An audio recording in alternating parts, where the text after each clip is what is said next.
Setting up a home recording studio can be both an exciting and overwhelming process for musicians looking to create their own music. Today, we're going to cover the basics of starting a home recording studio to be able to create your own professional sounding tracks. We'll go over the basics of what you need to get started for any type of music. Before continuing with this video, make sure to subscribe to the channel and press the bell icon so you'll be notified about all our new home recording videos.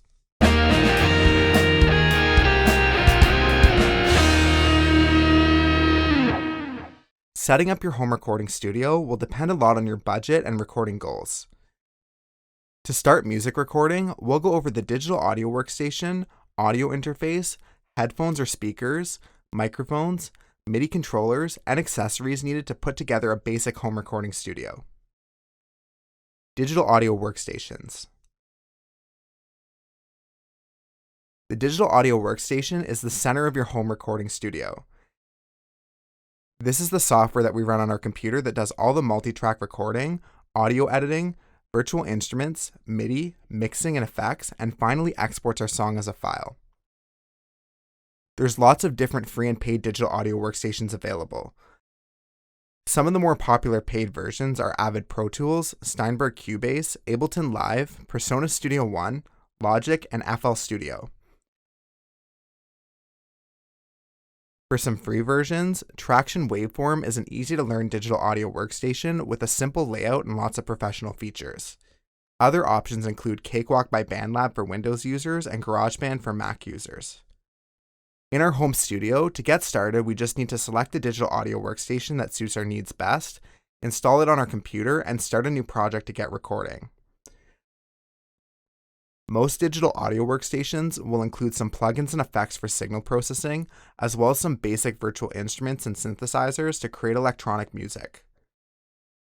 They should also work with other equipment like our audio interface or MIDI controller by simply plugging them in, although some of them will require some simple settings to be changed to get them working properly. Audio interfaces. With the digital audio workstation being the center of the home studio, the audio interface is the main connection to everything else. Your audio interface is the piece of equipment that connects all your microphones, instruments, and other external hardware and tools to your computer and digital audio workstation. The audio interface has audio inputs, preamps to increase the level of your microphones to a recordable level and boost the signal, instrument inputs for direct recording instruments such as electric guitar or bass, phantom power to use condenser microphones, direct monitoring to hear a signal back in real time as you record, headphone outputs, and monitor outputs to play back your signal. Most audio interfaces will connect to your computer by USB, although some new ones are starting to use Thunderbolt and USB-C for connections. No matter what audio interface you choose, it should work with your digital audio workstation on either a Windows or Mac computer by simply connecting it and configuring the settings in your software. You need to choose an audio interface based on the types of instruments that you're planning on recording. For guitarists, an audio interface with about 2 inputs is usually good. If you're planning on recording an acoustic drum kit, then an audio interface with 8 inputs is usually best. This would allow you to use 2 overhead microphones, a snare microphone, kick microphone, and reinforcement microphones on the toms. Those doing electronic music only don't really need to worry about having more than a single input for the odd recording or sample that you're looking to capture. Headphones and monitor speakers. To play back and listen to your music, you're going to need a set of good quality headphones and monitor speakers. Headphones are great for listening to music while you're performing, especially if you're using microphones and they can lose some accuracy in the frequency response, making them a little bit less ideal for tasks such as mixing. Monitor speakers are designed to be as transparent as possible. Their goal is to accurately play back the sound as it is, without adding any improvements like a stereo system for general music listening would do. Monitor speakers used in home recording are usually active speakers, and this means they'll include their amplifier within the speaker itself. With this equipment, all we do is position the speakers around our computer display in a triangle configuration and connect the monitor speakers with cables to our audio interface. Microphones.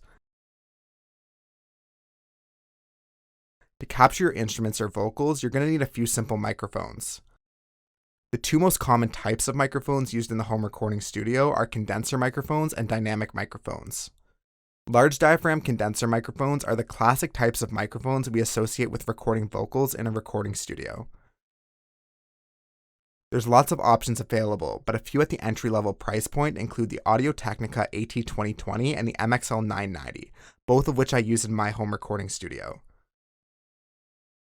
These microphones both connect to your audio interface with an XLR microphone cable, and from there, all you need to do is turn on the phantom power, which is required for the condenser microphones, adjust the preamp level, and record the audio on a track in your digital audio workstation.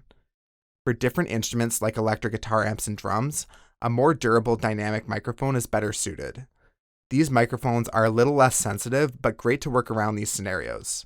As a good all-around microphone to get started, you really can't beat the Shure SM57. MIDI controllers. MIDI controllers are devices that create a MIDI signal which is used to tell a virtual instrument like a piano, drum plugin, or synthesizer what notes to play and when. MIDI controllers can be anything from keyboards to full electronic drum kits.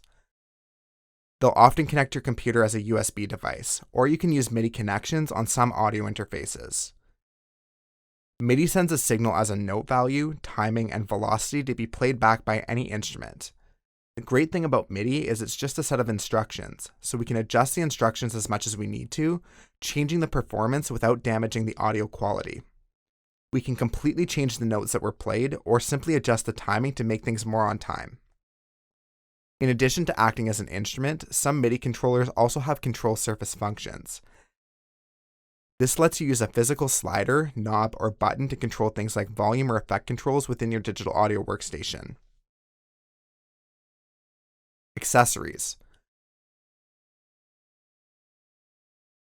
With our core equipment figured out, we now need to get a few accessories and miscellaneous pieces of equipment to tie everything together.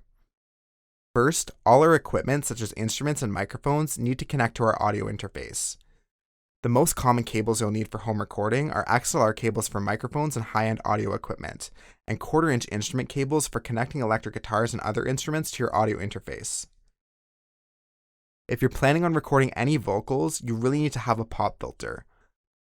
A pop filter is a mesh shield placed between the singer and the microphone, and it helps disrupt blasts of air called plosives that can create a loud popping sound in our recording. Last, we'll just need a few basic microphone stands. When starting out, I recommend getting a basic boom microphone stand, and that allows a lot of flexibility for positioning, as well as a low-profile boom stand, which helps get in those hard-to-reach places near the ground for guitar amps and kick drums that are usually too close for a regular boom stand to get. Things to avoid when starting out.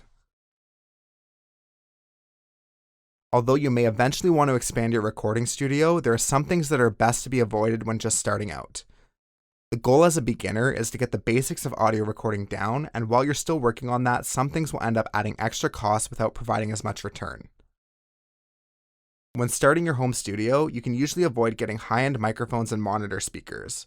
Those are more used by professionals, and you won't automatically get the same results in your home recording studio with some basic gear and limited experience. Additionally, acoustic treatment is best left for more advanced users. Finally, with the use of digital audio workstations, a lot of outboard gear like effects processors, compressors, equalizers, and even analog mixing consoles can be completely replaced by our computer. Thanks for checking out this video on setting up a home recording studio. If this video helped you out, don't forget to give it a like, subscribe to the channel, and press the bell icon to get notifications whenever we release a new video. You can also check the video description for links to products featured in this video and social media accounts to stay up to date with all our new content.